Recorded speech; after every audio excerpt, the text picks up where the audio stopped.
Hai, kita berjumpa lagi. Hari ini saya akan membacakan 3 ayat dari kitab Mazmur pasal 1 ayat 1 sampai 3. Tetapi sebelumnya jangan lupa untuk di-like, share, dan subscribe agar kita tetap bertemu. Judulnya Jalan Orang Benar dan Jalan Orang Fasik. Ayat pertama, berbahagialah orang yang tidak berjalan menurut nasihat orang fasik, yang tidak berdiri di jalan orang berdosa, dan yang tidak duduk dalam kumpulan pencemooh. Ayat 2, tetapi yang kesukaannya ialah Taurat Tuhan, dan yang merenungkan Taurat itu siang dan malam. Ayat terakhir, ayat 3, ia seperti pohon yang ditanam di tepi aliran air, yang menghasilkan buahnya pada musimnya dan yang tidak layu daunnya, apa saja yang diperbuatnya berhasil. Saudaraku, dimanapun saja Anda berada, kita berjumpa kembali hari ini untuk kita bersama-sama mendengarkan cerita dari dalam firman Allah. Nah, cerita yang saya akan bacakan pada saat ini masih tetap terdapat di dalam kitab Perjanjian Baru, yang tepatnya terdapat di dalam kitab Kisah Para Rasul pasal 17. Nah, di dalam kitab Kisah Para Rasul pasal 17. Nah, di pasal 17 ini kita akan mendengarkan cerita tentang bagaimana Rasul Paulus bersama dengan teman-temannya pada saat mereka pergi untuk menginjil. Nah, saya akan membacakan dari ayat pertama dari pasal 17 ini. Namun sebelumnya saya akan membacakan terlebih dahulu judul daripada pasal 17 ini. Nah, judulnya adalah Keributan di Tesalonika. Nah, judulnya adalah Keributan di Tesalonika. Paulus dan Silas mengambil jalan melalui Amfipolis dan Apolonia dan tiba di Tesalonika.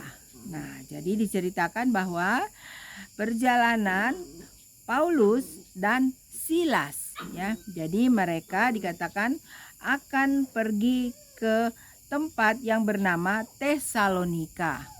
Namun mereka melalui jalan Amfipolis dan Apolonia terlebih dahulu. Kemudian mereka tiba di Tesalonika. Nah, selanjutnya kita mendengarkan ceritanya apa yang terjadi di sana. Di situ ada sebuah rumah ibadat orang Yahudi. Seperti biasa, Paulus masuk ke rumah ibadat itu. 3 hari Sabat berturut-turut ia membicarakan dengan mereka bagian-bagian dari kitab suci. Nah, saudaraku, di sini kita melihat kembali bahwa Rasul Paulus juga apabila mereka pergi ke satu tempat, mereka juga suka untuk pergi ke tempat perbaktian, ya. Nah, dikatakan di sini mereka pergi ke rumah ibadat. 3 hari Sabat berturut-turut ia membicarakan dengan mereka bagian-bagian dari kitab suci. Nah, jadi kembali Rasul Paulus juga pergi ke rumah ibadat itu. Mereka berbakti di sana pada hari Sabat, ya. Nah, pada pertemuan kita yang lalu saya sudah membacakan cerita di kitab Lukas bahwa Yesus pada saat ada di dunia ini juga, Yesus pun demikian, ya. Tiba di satu tempat, dia mencari tempat ibadah dan dia akan masuk ke situ. Namun dia beribadah tetap pada hari Sabat. Ya, jadi Yesus pun berbakti pada hari Sabat, begitu juga Rasul Paulus, ya. Mereka juga berbakti pada hari Sabat. Jadi Rasul Paulus bersama dengan teman-temannya seperti yang kita dengarkan tadi, yaitu yang bersama-sama dengan Rasul Paulus ke Tesalonika adalah Silas. Nah, seterusnya kita membaca di ayat 3. Ia menerangkannya kepada mereka dan menunjukkan bahwa Mesias harus menderita dan bangkit dari antara orang mati. Lalu ia berkata, inilah Mesias, yaitu Yesus yang kuberitakan kepadamu. Nah, jadi Rasul Paulus jelas memberitakan firman Allah itu mengenai Yesus, ya. Yesus yang sudah lahir, sudah mati, namun sekarang sudah naik ke surga karena dia sudah bangkit dari kematiannya. Selanjutnya, ayat 4. Beberapa orang dari mereka menjadi yakin dan menggabungkan diri dengan Paulus dan Silas, dan juga sejumlah besar orang Yunani yang takut kepada Allah, dan tidak sedikit perempuan-perempuan terkemuka. Nah, jadi saudaraku, kita lihat di sini bahwa orang-orang yang bertobat juga itu dikatakan ada orang-orang yang lain, ya, bukan hanya orang Yahudi. Dikatakan sejumlah besar orang Yunani yang takut kepada Allah, dan bukan juga hanya rakyat-rakyat biasa atau rakyat jelata yang bertobat, saudaraku. Namun di sini dikatakan dan tidak sedikit perempuan-perempuan terkemuka. Ya, jadi pada saat Rasul Paulus bersama Silas membacakan firman Allah atau memberitakan firman Allah di dalam rumah ibadat pada hari Sabat, maka banyak yang bertobat, ya. Jadi dari kalangan terkemuka juga banyak yang bertobat dikatakan. Selanjutnya, tetapi orang-orang Yahudi menjadi iri hati, dan dengan dibantu oleh beberapa penjahat dari antara petualang-petualang di pasar, mereka mengadakan keributan dan mengacau kota itu. Nah, saudaraku, kembali bahwa ada satu kuasa tentunya yang tidak senang apabila Tuhan Yesus atau firman Allah ini disampaikan kepada orang-orang. Jadi dikatakan kuasa kegelapan ini juga memasuki orang Yahudi, ya, dikatakan. Kemudian orang-orang Yahudi ini mereka menjadi iri hati, ya. Jadi sebenarnya orang-orang Yahudi ini mereka merasa berbahagia, ya, kalau mendengarkan firman Allah itu. Namun berbeda, ya, kenyataannya, karena dikatakan bahwa orang-orang Yahudi itu menjadi iri hati, dan kemudian mereka dibantu dengan beberapa penjahat dari antara petualang-petualang di pasar, ya. Jadi kalau bisa dikatakan itu seperti yang penjahat-penjahat di pasar itu seperti pemimpin-pemimpin penjahat lah, ya, istilahnya. Nah, itu yang membantu orang-orang Yahudi untuk mereka mengadakan keributan dan mengacau kota itu. Nah, selanjutnya mereka menyerbu rumah Yason dengan maksud untuk menghadapkan Paulus dan Silas kepada sidang rakyat. Oh, jadi mereka menyerbu, ya, satu rumah. Jadi mereka tidak langsung ke rumah ibadat, namun mereka pergi ke satu rumah, ya. Dikatakan di sini rumah seorang bapak yang bernama Yason. Nah, selanjutnya, tetapi ketika mereka tidak menemukan keduanya, mereka menyeret Yason dan beberapa saudara ke hadapan pembesar-pembesar kota sambil berteriak, katanya, orang-orang yang mengacaukan seluruh dunia telah datang juga kemari. Nah, jadi luar biasa, ya, sikap daripada orang-orang Yahudi pada saat itu, ya. Mereka menangkap akan Bapak Yason ini karena mereka merasa bahwa Bapak Yason ini menyembunyikan kedua orang itu atau Rasul Paulus dan Silas. Nah, selanjutnya, dan Yason menerima mereka menumpang di rumahnya. Nah, jadi mereka mengatakan bahwa Yason ini menerima kedua orang itu untuk menumpang di rumah ini. Jadi rumah Bapak Yason itu yang mereka serbu. Mereka semua bertindak melawan ketetapan-ketetapan kaisar dengan mengatakan bahwa ada seorang raja lain, yaitu Yesus. Nah, jadi mereka mengatakan bahwa Rasul Paulus dan Silas ini mengabarkan bahwa ada seorang raja, ya, seorang raja yang lain dikatakan, yang bernama Yesus. Oleh sebab itu mereka marah. Nah, itu kata mereka ya, sehingga mereka mau mencari Rasul Paulus dan Silas untuk ditangkap. Ketika orang banyak dan pembesar-pembesar kota mendengar semuanya itu, mereka menjadi gelisah. Tetapi setelah mereka mendapat jaminan dari Yason dan dari saudara-saudara lain, mereka pun dilepaskan. Nah, jadi pada saat Yason ditangkap, tentunya dipenjarakan ya. Nah, namun dia memberikan katanya apa? Jaminan ya. Nah, bersama dengan orang-orang lain tentunya, atau umat-umat Tuhan yang lain ya, membantu Bapak Yason ini agar supaya Bapak Yason bisa bebas tentunya, karena mereka memberikan jaminan. Nah, saudaraku, itulah yang diceritakan dari pasal 1 dari kitab pasal 17 ini ya. Ayat 1, maksudnya dari ayat 1 dari kitab pasal 17 ini, ayat 1 hingga ayat 9. Nah, kita maju terus ya di ayat 10. Nah, judulnya sudah berubah. Judulnya adalah Paulus dan Silas di Berea. Nah, jadi setelah mereka mengalami hal-hal yang seperti tadi kita dengarkan di atas di Tesalonika, mereka lalu pergi untuk melanjutkan perjalanan di Berea. Nah, kita melihat lagi apa yang terjadi di Berea ya. Tetapi pada malam itu juga, segera saudara-saudara di situ menyuruh Paulus dan Silas berangkat ke Berea. Setibanya di situ, pergilah mereka ke rumah ibadat orang Yahudi. Orang-orang Yahudi di kota itu lebih baik hatinya daripada orang-orang Yahudi di Tesalonika, karena mereka menerima firman itu dengan segala kerelaan hati, dan setiap hari mereka menyelidiki kitab suci untuk mengetahui apakah semuanya itu benar demikian. Nah, jadi sambutan daripada orang-orang Yahudi yang berada di Berea terhadap Rasul Paulus dan Silas itu sangat baik. Dikatakan berbeda dengan orang-orang Yahudi yang berada di Tesalonika ya. Nah, jadi mereka juga bersama-sama untuk belajar firman Allah ya. Jadi mereka menyelidiki apakah benar yang dikatakan oleh Rasul Paulus dan Silas ini tentang seorang raja, itu Yesus ya.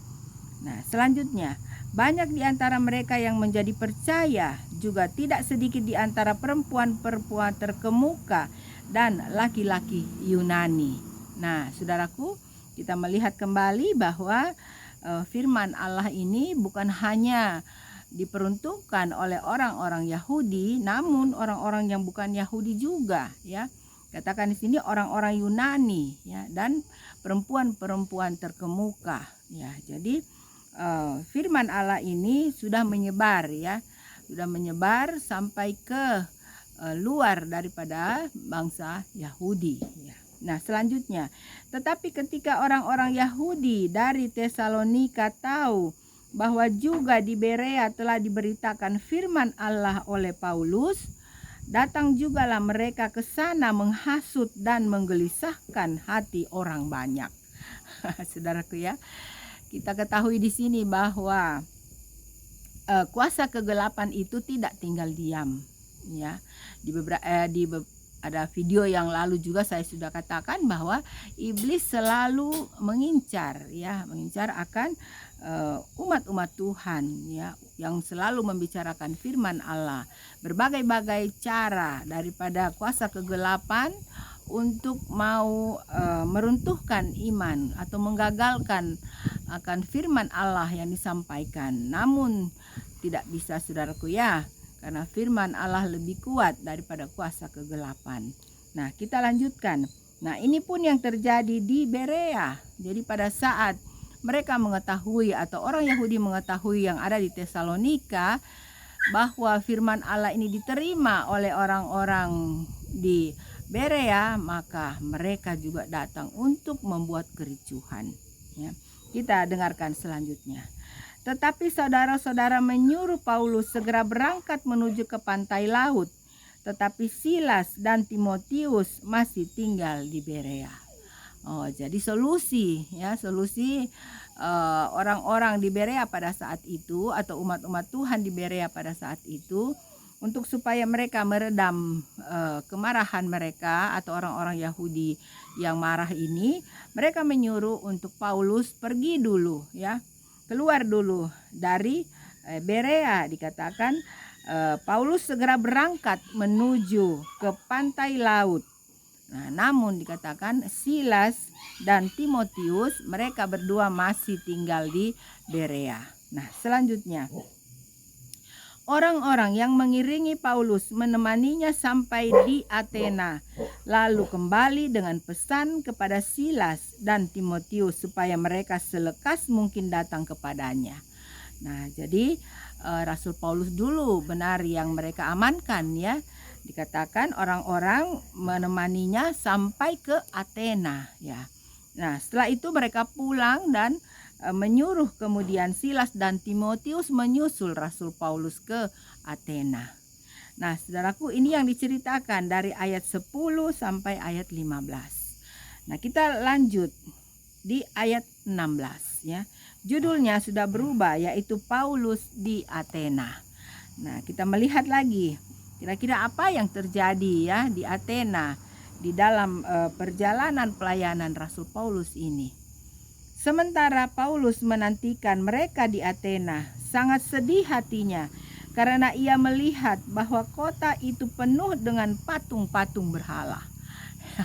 Saudaraku, ada lagi ya yang Rasul Paulus ini namakan temu maksudnya apa yang Rasul Paulus temukan ya, yaitu dikatakan di Athena ini dia merasa sangat sedih ya. Karena apa? Karena ia melihat bahwa kota itu penuh dengan patung-patung berhala ya. Nah, kita bisa tahu bahwa kalau satu kota sudah penuh dengan patung-patung berhala, maka tentunya mereka sudah tidak menyembah lagi kepada Allah ya. Mereka menyembah kepada berhala. Nah, itu yang sangat menyedihkan hati Paulus pada saat itu. Nah, selanjutnya apa langkah yang diambil oleh Paulus? Karena itu di rumah ibadat ia bertukar pikiran dengan orang-orang Yahudi dan orang yang takut akan Allah, dan di pasar setiap hari dengan orang-orang yang dijumpainya di situ. Nah, jadi upaya daripada Rasul Paulus bagaimana caranya untuk dia mengembalikan akan orang-orang ini untuk menyembah kepada Allah. Ini yang dia katakan ya, dia mengumpulkan orang-orang Yahudi, tentunya orang-orang Yahudi yang baik ya, yang takut akan Tuhan. Dan dia kalau dia pergi katanya ke pasar, dia akan menemui beberapa orang dan dia mengabarkan ya firman Allah tentunya kepada mereka. Ayat 18. Dan juga beberapa ahli pikir dari golongan Epikuros dan Stoa bersoal jawab dengan dia, dan ada yang berkata, apakah yang hendak dikatakan si peleter ini? Tetapi yang lain berkata, rupa-rupanya ia adalah pemberita ajaran dewa-dewa asing, sebab ia memberitakan Injil tentang Yesus dan tentang kebangkitannya. Saudaraku ya, jadi dalam pelayanan Rasul Paulus ini tidak gampang ya kalau kita melihat perjalanan Rasul Paulus ini. Dia menghadapi banyak sekali tantangan ya, cobaan, hambatan-hambatan. Namun dia tidak menyerah ya. Dia tetap untuk mempunyai semangat mengabarkan firman Allah tentang Yesus. Bahkan walaupun dia dikatakan bahwa dia si peleter, saya nggak tahu ya saudaraku apa ini kata yang lainnya si peleter ya, saya kurang paham. Tetapi ada juga katanya yang mengatakan bahwa orang asing ini dia juga mengabarkan tentang dewa-dewa asing ya. Dikatakan sebab ia memberitakan Injil tentang Yesus dan tentang kebangkitannya. Jadi berarti memang orang-orang ini belum pernah mendengarkan cerita tentang Yesus ya, sehingga mereka mengatakan ini Yesus adalah dewa-dewa asing. Nah, selanjutnya, lalu mereka membawanya menghadap sidang Areopagus dan mengatakan, bolehkah kami tahu ajaran baru mana yang kau ajarkan ini? Nah, jadi Paulus dibawa, dikatakan menghadap sidang Areopagus ya. Kemudian ditanya di situ, bolehkah kami tahu ajaran baru mana yang kau ajarkan ini? Lanjutnya, sebab engkau memperdengarkan kepada kami perkara-perkara yang aneh. Karena itu kami ingin tahu, apakah artinya semua itu? Adapun orang-orang Athena dan orang-orang asing yang tinggal di situ tidak mempunyai waktu untuk sesuatu selain untuk mengatakan atau mendengar segala sesuatu yang baru. Nah, jadi di pengadilan itu mereka bertanya ya kepada Paulus. Nah, kita lanjutkan. Paulus pergi berdiri di atas Areopagus dan berkata, "Hai orang-orang Athena, aku lihat bahwa dalam segala hal kamu sangat beribadah kepada dewa-dewa."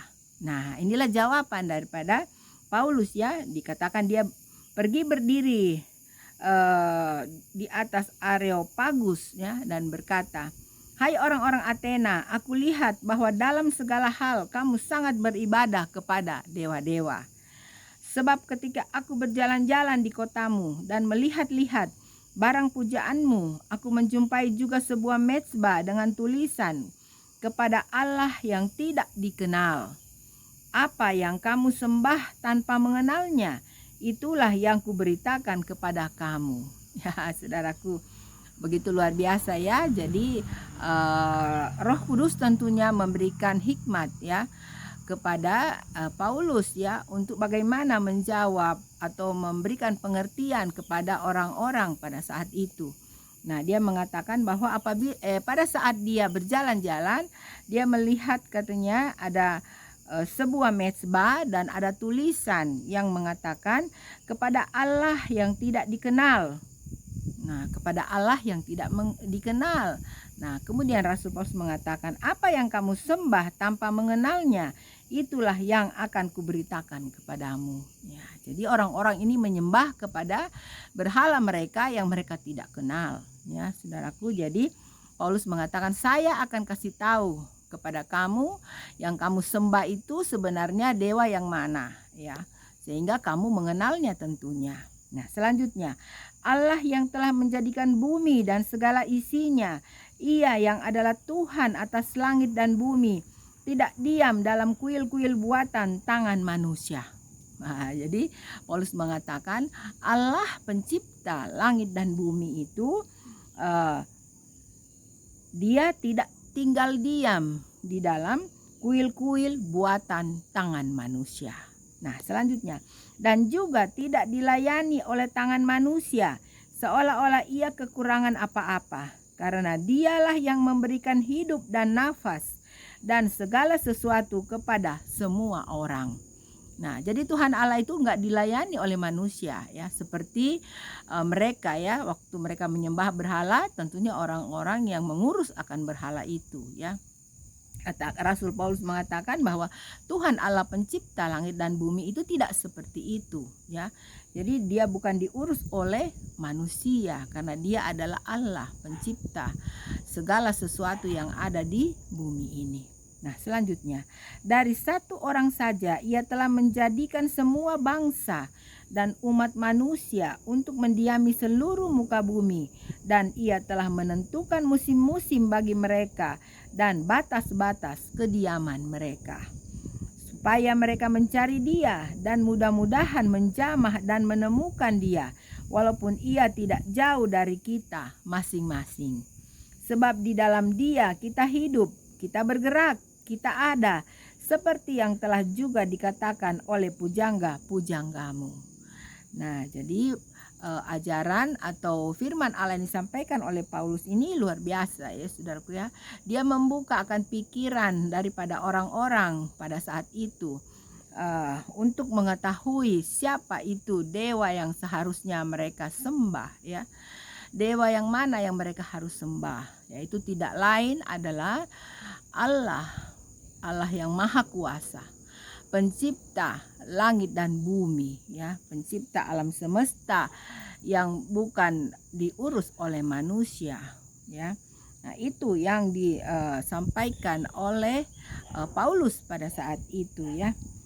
Sebab kita ini dari keturunan Allah juga, Karena kita berasal dari keturunan Allah, kita tidak boleh berpikir bahwa keadaan ilahi sama seperti emas atau perak atau batu, ciptaan kesenian dan keahlian manusia. Jadi katakan bahwa Tuhan Allah sudah menciptakan kita manusia, ya. Jadi jangan disamakan. Allah pencipta itu dikatakan sama seperti emas atau perak atau batu. Itu dibuat seindah mungkin baru manusia itu menyembahnya. Jadi Allah pencipta langit dan bumi itu tidak seperti itu. Nah, ayat 30. Dengan tidak memandang lagi zaman kebodohan, maka sekarang Allah memberitakan kepada manusia bahwa di mana-mana semua mereka harus bertobat. Nah, jadi setelah Paulus menguraikan akan firman Allah ini dengan baik, membuka pikiran daripada orang-orang pada saat itu, dia menutup dengan mengatakan bahwa di mana-mana semua mereka harus bertobat. Artinya bertobatlah daripada penyembahan kepada berhala-berhala atau dewa-dewa pada saat itu. Ayat 31. Karena ia telah menetapkan suatu hari pada waktu mana ia dengan adil akan menghakimi dunia oleh seorang yang telah ditentukannya, sesudah ia memberitakan kepada semua orang suatu bukti tentang hal itu dengan membangkitkan dia dari antara orang mati. Nah, jadi kemudian Paulus mengatakan juga bahwa Allah pencipta langit dan bumi itu akan mengirimkan sesuatu, dikatakan di sini, karena ia telah menetapkan suatu hari pada waktu mana ia dengan adil akan menghakimi dunia oleh seorang yang telah ditentukannya, ya. Nah, kemudian dikatakan sesudah ia memberitakan kepada semua orang suatu bukti tentang hal itu dengan membangkitkan dia dari antara orang mati, ya. Nah, Rasul Paulus berbicara ini menuju kepada Yesus, ya. Nah, ayat 32. Ketika mereka mendengar tentang kebangkitan orang mati, maka ada yang mengejek dan yang lain berkata, lain kali saja kami mendengar engkau berbicara tentang hal itu. Ya, saudaraku, kembali lagi kuasa kegelapan tidak senang untuk mendengarkan firman Allah yang sesungguhnya, ya. Jadi pada saat Rasul Paulus berbicara tentang orang mati, maka orang-orang itu mengejek, ya. Dan bahkan mereka mengatakan lain kali saja mendengar engkau berbicara tentang hal itu. Nah, selanjutnya, lalu Paulus pergi meninggalkan mereka. Tetapi beberapa orang laki-laki menggabungkan diri dengan dia dan menjadi percaya, di antaranya juga Dionysius, anggota majelis Areopagus, dan seorang perempuan bernama Damaris, dan juga orang-orang lain bersama-sama dengan mereka. Nah, saudaraku, firman Allah itu tetap berkuasa, ya, berkuasa. Jadi pada saat orang-orang mendengarkan firman Allah yang disampaikan oleh Paulus pada saat itu, banyak juga yang tidak suka untuk mendengarkan, namun ada juga atau banyak juga yang senang. Dikatakan malahan ada salah satu anggota majelis daripada Areopagus ini yang bernama Dionysius, ya. Itu dia percaya, ya, dan tentunya dia bertobat, ya, saudaraku. Dan seorang perempuan bernama Damaris, dan juga orang-orang lain bersama-sama dengan mereka. Nah, orang-orang inilah tentunya menerima pekabaran tentang Yesus. Jadi Yesus sudah datang, Yesus sudah mati dan dia bangkit, dan nanti dia akan datang pada kali yang kedua untuk menjemput semua orang-orang yang percaya kepadanya, menjemput semua orang-orang yang setia untuk melakukan kehendak Bapanya yang di surga. Nah, jadi inilah firman Allah yang disampaikan oleh Paulus pada saat itu, dan ada jiwa-jiwa yang dapat ditobatkan. Nah, saudaraku, pembacaan cerita dari kitab Kisah Para Rasul saat ini sudah selesai. Ayatnya sampai di ayat 34. Jadi dari ayat 1 sampai ayat 34. Nah, saudaraku, ceritanya sangat bagus ya. Banyak pelajaran-pelajaran yang indah yang kita dapatkan di sini. Antara lain yang saya dapat sampaikan bahwa jangan kita putus asa ya. Jangan kita merasa sedih ya apabila kita menyampaikan firman Allah itu kepada orang lain dan orang lain itu tidak meresponnya dengan baik. Jangan kita kecewa. Kita yakin bahwa tetap pasti akan ada orang-orang yang suka untuk menyambut firman Allah ini, dan mereka akan bertobat dan menyembah kepada Tuhan Allah pencipta langit dan bumi, juga Tuhan Yesus yang sudah menjadi juru selamat saya dan saudaraku. Nah, saudaraku, sampai sekianlah pertemuan kita pada hari ini. Nanti kita akan berjumpa kembali di lain kesempatan dengan cerita-cerita dari firman Allah yang berbeda. Saya selalu berdoa untuk saudaraku dimanapun saja berada. Saudaraku tetap ada di dalam kasih sayang daripada Tuhan. Saudaraku berbahagia dan bersuka cita. Terima kasih saudaraku sudah bersama-sama dengan saya. God bless you. Bye.